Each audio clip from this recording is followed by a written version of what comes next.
सूर्य की निर्दयी दृष्टि के नीचे मोहन सुबह की पहली किरण से लेकर शाम तक अपने खेत में अथक परिश्रम करता है।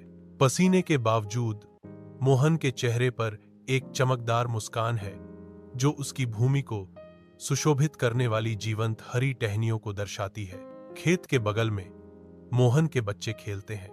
उनकी हंसी एक शुद्ध, बेकाबू खुशी के साथ गूंजती है जो फसल के वादे को दर्शाती है। हरा भरा खेत और बच्चों की खुशी भरी आंखें उनके छोटे से गांव के खेत में खिलने वाली आशा और समृद्धि का प्रतीक हैं। सप्ताह बाद सूखा गांव के खेत को झुलसा देता है। एक समय के हरे भरे खेत अब सूखे और फटे हुए हैं। मोहन खाली आसमान को टटोलता है। उसकी उम्मीद हर गुजरते बादल रहित दिन के साथ फीकी पड़ रही है।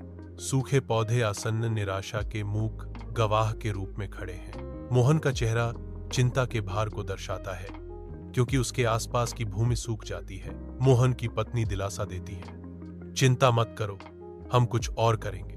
मोहन अपने कर्ज के बोझ से अभिभूत होकर अपने धुंधले घर में अकेला बैठा है।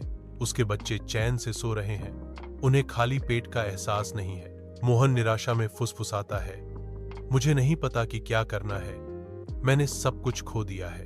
उसकी पत्नी दृढ़ संकल्प के साथ जवाब देती है, हमें हार नहीं माननी चाहिए, हम फिर से कोशिश करेंगे।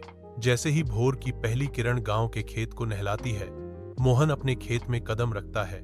उसके चेहरे पर एक मूक वादा अंकित होता है, सोच समझकर। मोहन आखिरी बीज इकट्ठा करता है।